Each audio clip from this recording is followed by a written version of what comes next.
Where am I starting from? There you go, there's your kraut. Oh boy. What do you think? Is it a good one?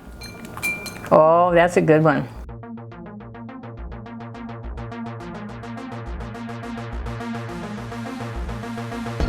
Okay, this one is going to be very easy. You're going to love it. It's a great way to introduce fermented foods into your diet. Highly approved by Dr. Gundry and so many other physicians today. This is great for helping your microbiome, and it's super easy to make at home. I took a fermenting class early in the year, and I have made about 14 different batches, and everyone's been a success. I learned to make the kraut using this Kraut Source. It's the greatest little device. I have not had any failures. Every batch has been a success. They're not the least expensive way to go about this, but it looks to me like the best foolproof system. So these are the different components that you get in the kit. You start with a ball jar. You have a spring-loaded device that helps keep everything under the brine so that no oxygen gets to your ferment, and by the end of 7 to 10 days you have a really beautiful jar of sauerkraut. This one that you see here is a beautiful ruby red.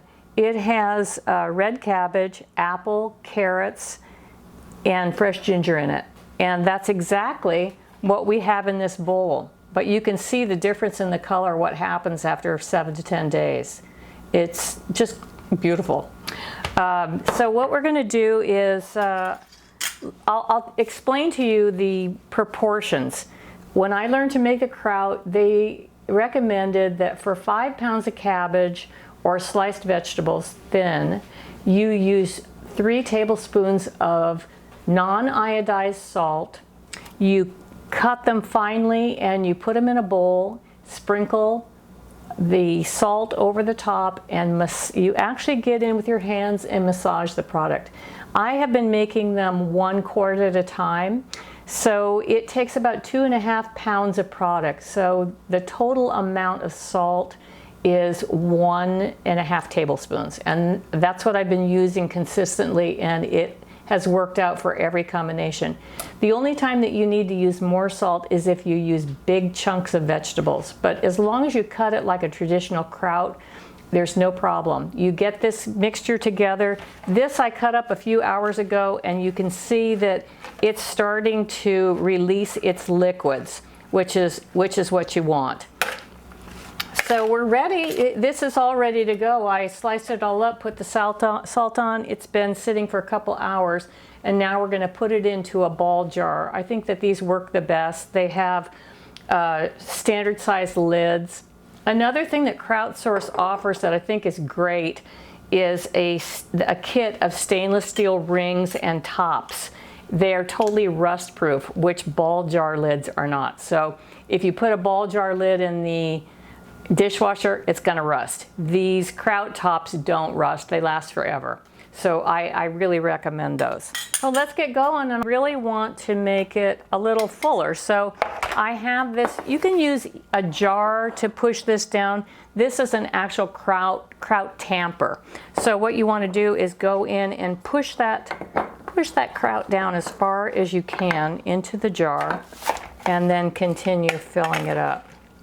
What we do to seal that off is take some, I don't have real big pieces, but this will work. You take some whole pieces of cabbage, put that on the top. That'll help keep all of the small pieces under the brine. First we have the pressure plate, which goes in. On top of that we have a spring. You push the spring down. Then we've got a sealing device that has a gasket on the edge and a hole for that spring-loaded device to fit into. Then all you do is hold that down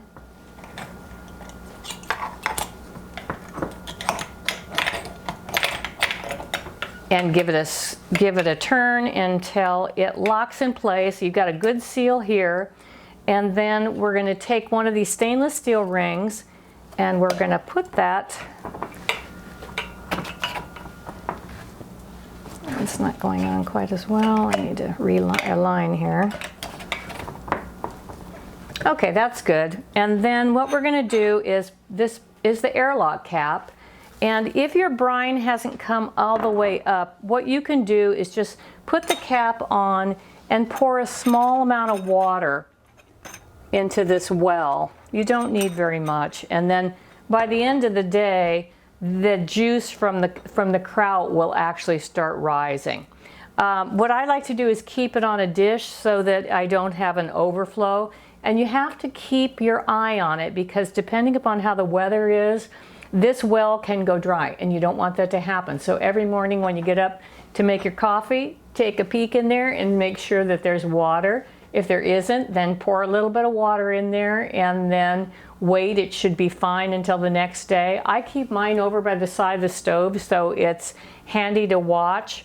But this is the difference in color. It's just amazing how it changes once the fermentation process starts. Oh. Okay, we've decided we're going to have a little taste of this. Molly was so good, she's going to get some. I'm going to take off that protective leaf. I know you're going to get some. We're going to get down in here to the good part and give this little dog a bite of sauerkraut. There you go, there's your kraut. Oh boy. Please don't forget to like and subscribe if you like this recipe and you'd like more. I am really having fun making these for all of you.